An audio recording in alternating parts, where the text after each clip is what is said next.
Box office ముందుకు hit 3 వచ్చింది. టాలీవుడ్ కో hit 4 hero ఎవరో తెలిసిపోయింది. నిన్న మొన్నటి వరకు సస్పెన్స్ అంటూ నాని చెప్పుకొచ్చిన హీరో ఎవరో రివీల్ అయిపోయింది. అతనే తమిళ హీరో కార్తీ. హిట్ యూనివర్స్ లోకి మొదటిసారి ఒక తమిళ హీరో అడుగు పెడుతున్నాడు. పైగా తెలుగు తమిళం వచ్చి ఉండటమే ఫోర్త్ కేసును డీల్ చేయడానికి రీజన్ అంటున్నాడు. కోలీవుడ్ హీరో కార్తీ మరోసారి టాలీవుడ్ కు వస్తున్నాడు. ఆ విషయాన్ని హిట్ 3 క్లైమాక్స్ లో రివీల్ చేశాడు. అతని పేరు ఏసీపీ వీరప్పన్. చాలా కూల్ గా కనిపిస్తాడు, కానీ ఏదైనా కేసును సాల్వ్ చేయాల్సి వస్తే మాత్రం చాలా సీరియస్ గా మారతాడు. హిట్ 3 క్లైమాక్స్ లో కార్తీ ఇంట్రో అద్దరిపోయింది. ఫ్యాన్స్ ను ఉర్రూతలూగించింది. హిట్ 1 లో విశ్వక్ సేన్, హిట్ 2 లో అడవిశేష్, హిట్ 3 లో నాని, ఇప్పుడు హిట్ 4 లో కార్తీ నటించబోతున్నాడు. సో దట్ హిట్ యూనివర్స్ ను కోలీవుడ్ కు మరింత చేరువ చేయబోతున్నాడు.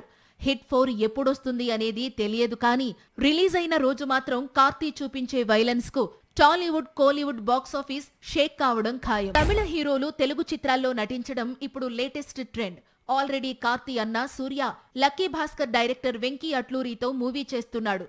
ధనుష్ కూడా శేఖర్ కమ్ములతో ఆల్రెడీ కుబేరా చేశాడు. అలాగే బాబీ మేకింగ్ లో భాషా నటించబోతున్నాడని ప్రచారం సాగుతోంది. కార్తీ కూడా గీత గోవిందం, సర్కారు వారి పాట దర్శకుడు పరశురాంతో సినిమా చేయాలనుకుంటున్నాడు. ఈలోపు హిట్ 4 కు డేట్స్ ఇచ్చాడు.